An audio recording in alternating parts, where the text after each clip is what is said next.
Welcome to Pennsylvania Newsmakers. Thanks for joining us. My name is Gene Barr. I'm host of this week's show. Today we've got a couple of guests. First is the leader of the State House Republicans here in Pennsylvania. And second, we're going to talk to the Secretary of Revenue to talk about everyone's favorite topic this time of year, taxes, and we'll do all that when we come back. Welcome to the fast-paced and unrehearsed weekly discussion featuring the leaders who help shape your world. Join us as we address the issues that impact you each and every day. This is Pennsylvania Newsmakers. And now, here's your host. Welcome back to Pennsylvania Newsmakers. Thanks for joining us. Our first guest today is State Representative Jesse Topper, who happens to also be the leader of the State House Republicans. And Representative Topper, do you have all of Bedford County? All of Bedford and all of Fulton County. All of Bedford and all of Fulton. It's a pretty big district. It is a big district land-wise.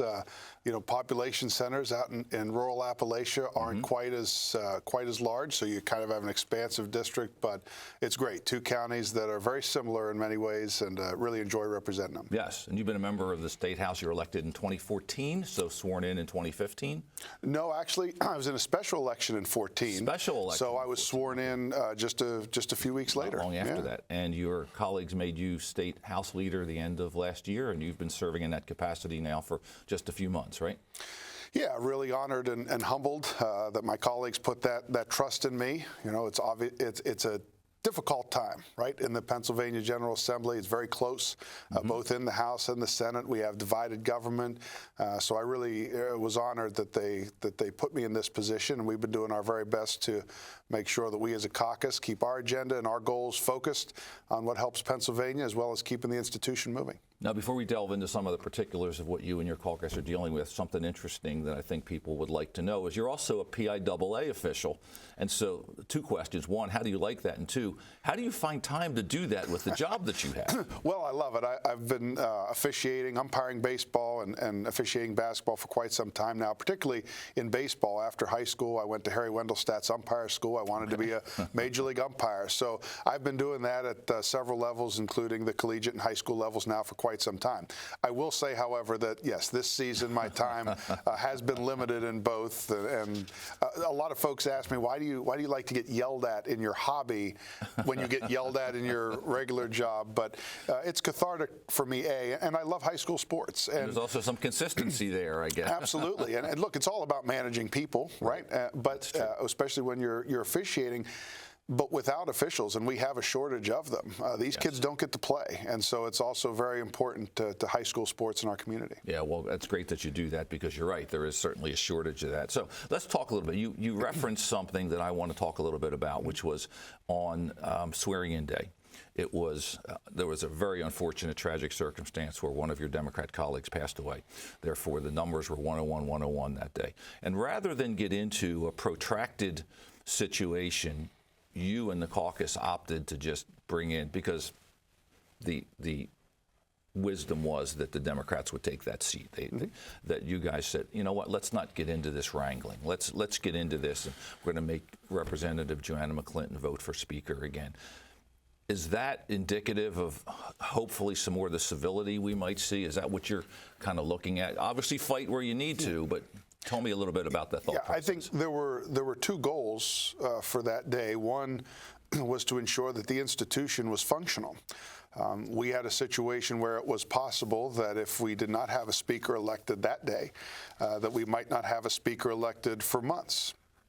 Or we could see a situation where in a few weeks a speaker would be elected, but would be somewhat outside of the control of what we felt would give us the best opportunity for a set of rules that would make us more influential, even as a minority. One of the things that I was frustrated about last session was, even though the numbers were so close, 102, 101, it didn't feel that way. It felt like the minority party, in this case us, did not have the opportunity to be as involved as we should have been, considering how closely divided we were numbers-wise. So I wanted to put us in a position to be able to do that. And I think at the 101-101 split, Leader Bradford and I were able to come to an agreement where we could function as an institution with a speaker, but also do so in a way that reflected the actual split, which is, as 102-101 would suggest, almost 50-50. Yeah, pretty much. Now that, of course, we're talking here in the second segment a little bit about how that election went. So I know the big topic this year is always the governor's budget. He's proposed $51 billion is to spend. We're going to take a short break here. When we come back, I want to talk a little bit about what your caucus view of that $51 billion proposal is, and we'll do that right after we come back. This broadcast of Pennsylvania Newsmakers is presented by the Pennsylvania Chamber of Business and Industry, the statewide voice of business, and by the Pennsylvania State Education Association, bringing the power of a great education to our schools, our students, and our communities.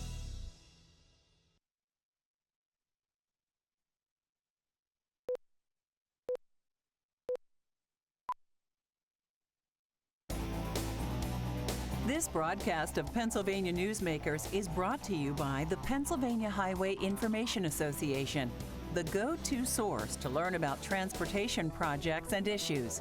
Please visit pahighwayinfo.org. And by the Pennsylvania Manufacturers Association. Business in Pennsylvania is our business. Welcome back to Pennsylvania Newsmakers. My guest here in this segment is House Republican leader Representative Jesse Topper. So, Representative Topper, we talked before we broke a little bit about the proposed $51 billion spend. I assume your caucus is not enamored of that number. No, I mean, it spends too much money. It's unsustainable moving forward. But I think we knew going into it that the number was going to be something like that. The concern for our caucus is that no matter what the number, our budgets moving forward are going to be unsustainable if we don't turn our economy around in Pennsylvania. The COVID dollars, what I used to call the monopoly money from D.C., it's gone.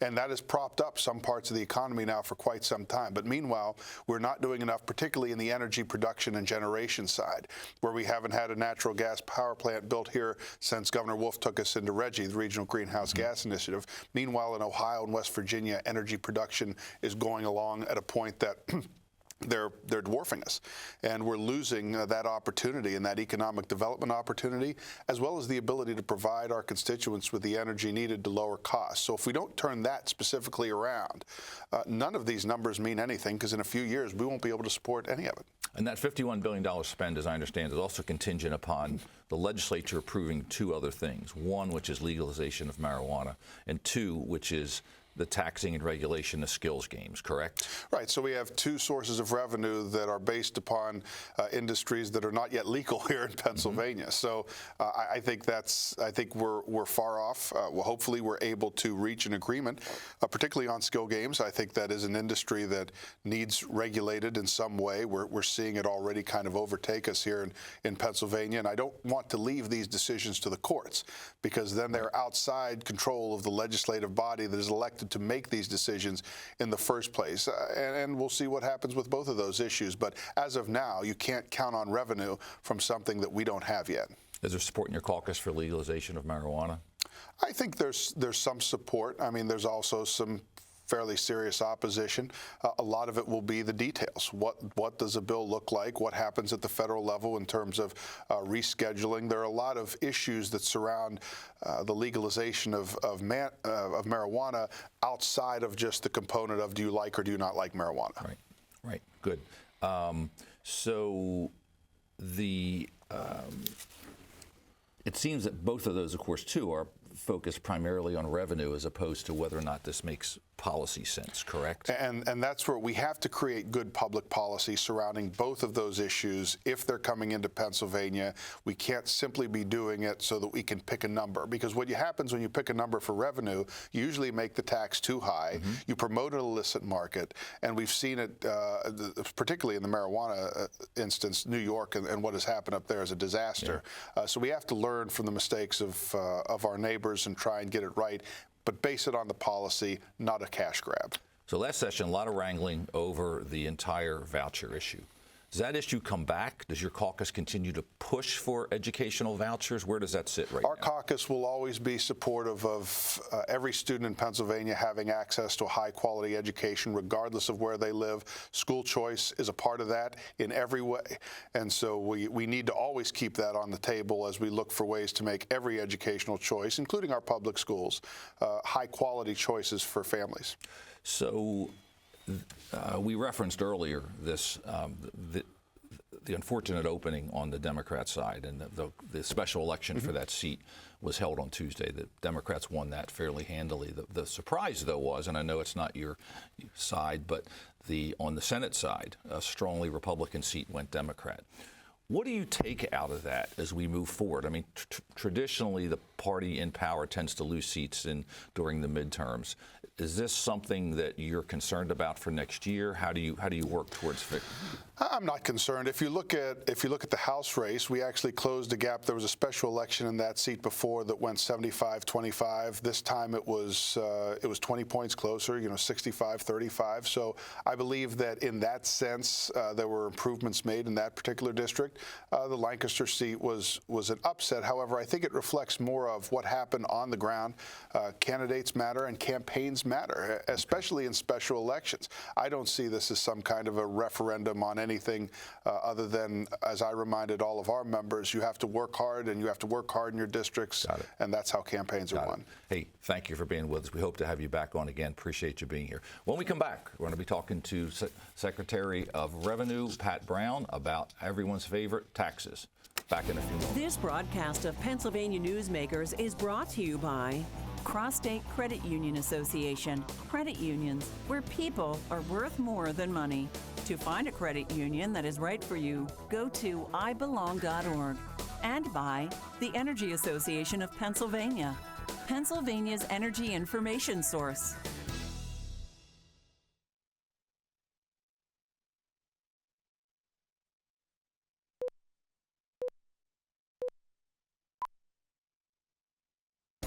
This broadcast of Pennsylvania Newsmakers is brought to you by the Association of Pennsylvania State College and University Faculties, representing the faculty and coaches who are devoted to providing quality public higher education for Pennsylvania's college students.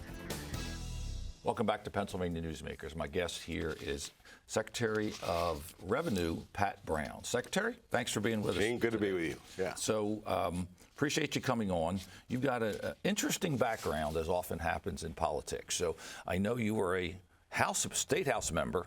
Yes. Beginning in what year? Term started in 95. So elected 94, term started in 95. Yeah. Then you moved to the Senate in 2005. 2005. Yeah. And now you were asked by Governor Shapiro, interesting, Democrat asking a Republican, to move in and take over as Secretary of Revenue. Yes. And your background, you have both you are a CPA as well as having a law degree. Yes. Yeah. Yeah. So, but it's equipped you well for your career. Double problem. Yeah. Not a problem. It's equipped you well, and it allowed you to become. I know when you were in the Senate, you were recognized. You chaired Senate Appropriations for a while, correct? Yes. So allowed you to really take a look at this. So, so the job of the Secretary of Revenue kind of is self-evident. But why don't you tell us, in your view, what it means to be Secretary of Revenue here in Pennsylvania? Pretty straightforward, as you said. It's raising the revenue for the Commonwealth so we can fulfill our obligations. And we have a system in place to do that, a brand new system actually that we just put in place. We can get into that a couple years ago. It also responsible for running the lottery, the state lottery systems out of the Department of Revenue. So the main functions is collecting the revenue for the Commonwealth and operating the Pennsylvania lottery. Okay. How many different taxes does Pennsylvania collect? Do you know that number? Not off the top of my head, but it's a lot. It's a varied portfolio, and most states have them. Right. Depending on the state, some states focus on other things than we do. Delaware has no sales tax, but their income tax is a lot higher. Right. In the end of the day, a lot of conversation about where Pennsylvania is in regards to its taxes. It's a mix that has been developed over time. Right. And part of the challenge has been that mix is. A lot of it in terms of rate structure has focused on the business community. Correct. Rather than the personal income tax system has been relatively competitive for those who impose it for years. And we just made some significant efforts to try to make the corporate side a little more competitive. Yes. So it's a mix. So let me go back to the other, because I think it's an important point. People talk about how competitive Pennsylvania is. It's important to really, it can be difficult to kind of equate it. For example, people say, well, you have a sales tax rate of 6%, but there are a lot of exemptions on that other states may not. Correct. I mean, you go down to Florida, and they don't exempt clothing. You know, people are surprised. Well, I had to pay on my T-shirt at Disney World. Right. So you have to. There's all these things, and even working through all those exemptions can be difficult. Even say on the candy side, is it candy or is it food or whatever? Yeah, right? yeah. The sales tax system is very diverse too, and it's dependent on the assembly over time what they believe was appropriate with the governor. Yeah. Two major exemptions is food and clothing. Those have been in place forever. And they're as significant in terms of the numbers raised, a significant amount that Pennsylvania taxpayers are not asked to pay. But over time, those things change. And our sales tax system, I think, is, again, focused more on purchases of items and services. And that's the case around the nation, but there's other states do have more in their system than we do. So go back to the point of, is Pennsylvania competitive? And you noted properly what experts tend to look at, analysts tend to look at, which is, are you competitive on the business side? And is Pennsylvania competitive right now? I think just leave that as an open-ended question in your view, where you seem like to be saying we're moving towards it, can do better, and have made some strides. Is that accurate? The personal income tax side, which is 80% of the businesses, because 80% are closely held pass-through businesses as partnership or S corporations. But on the corporation side, for primarily widely held companies, those are publicly traded. For years, Pennsylvania was sitting at a rate that was too high. 9.99%. When we started together, it was even higher than that. It was. Came down to 9.99 in '95.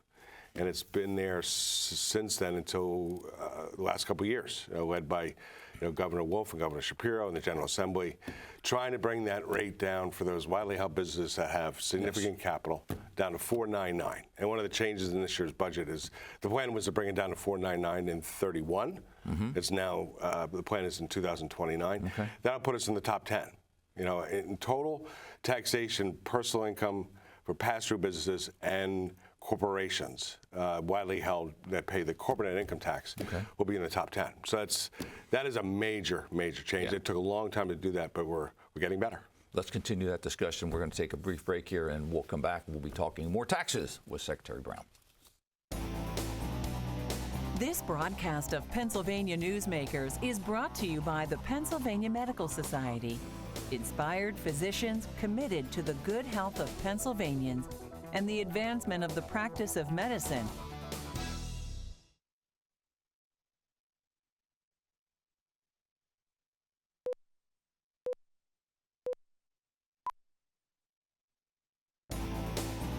This broadcast of Pennsylvania Newsmakers is brought to you by Pennsylvania American Water. We keep life flowing across the Keystone State. Welcome back to Pennsylvania Newsmakers. Our guest here is Secretary of Revenue Pat Browne. So let's go back and talk a little bit. One thing we've touched on, the corporate rate, which we all acknowledge was too high. There's been steps taken to do that. The personal income tax rate is interesting. As you note, most businesses pay the personal income tax rate.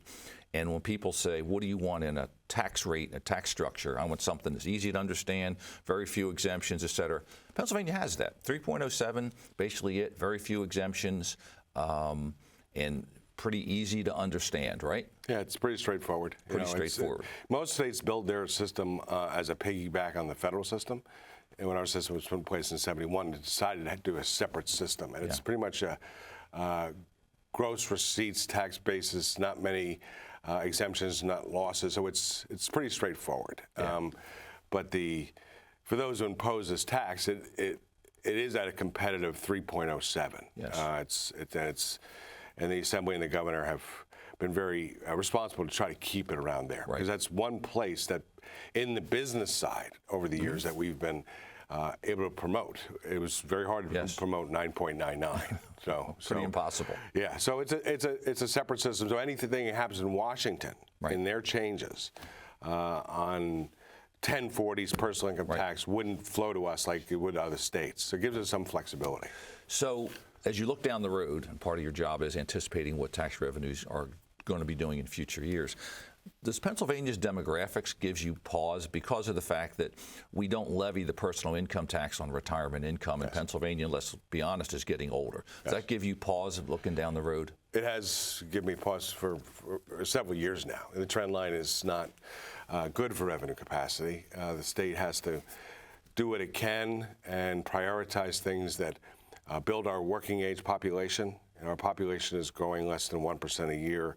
The number of new jobs continues to reflect that. The numbers, working age population, the number of new jobs, because there's just not as many people to fill them. And what that produces is a growth in revenue capacity that's really hard to match mandatory expenditure increases, because we have certain things that go up just because of inflation.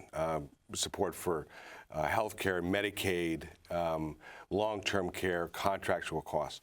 So it's important for the Assembly and the governor working together to prioritize things to try to grow the working age population, because that'll help so many things, but it'll help our revenue capacity. I did an exercise as appropriations chair where I put our fiscal position on top of Florida's demographics, and we would be running surpluses every year. We were like that in the late 90s. We were running surpluses in the late 90s. The demographics were flipped. So I refuse to believe that it's just about the weather, right? Okay. That Florida's going just because it's warmer. Right. We have to continue to look at things that build that working age population, the reason they're here, and the growth of business, because that will help our financial position going forward. Now, acknowledging that your job is to collect the taxes and someone else has to decide where those taxes go, this year's budget includes 2 new revenue sources that have to be approved by the legislature. One of them is marijuana legalization. The other one is the regulation and taxation of skills games. That doesn't happen. We have an issue with this budget and potentially moving forward, correct? In terms of balancing where the proposal is, because they're included in the proposal, the skill game proposal is $370 million. The adult use cannabis proposal is $560 million, and that will grow over time. Those are significant policy issues that the General Assembly will have to make. They're not driven by revenue, they're driven mostly by policy. But if the Assembly and the Governor are not able to advance that, that will be something that we'd have to adjust the overall financial position to accommodate. Yes. So, and of course, one of the things that your department's responsible for here quickly in our last minute is that making sure that the people that owe taxes are collected. How big of an issue in Pennsylvania is tax avoidance? We have, like any state, we have issues with those who are not in compliance, and we have issues with fraud that has to be managed. We have a separate fraud unit that we set up for that reason. Just that has grown over time with identity theft and the level of activity there. But our collection system, in terms of the amount we invest to provide for collections and what comes in, it's a 14-to-1 number. So every dollar we spend, it works. Good. Yeah. Thank you. Hey, we greatly appreciate you coming on. Hopefully, get you back again. Thanks for being with us on Pennsylvania Newsmakers this week. Look forward to seeing you on the next show. Thank you.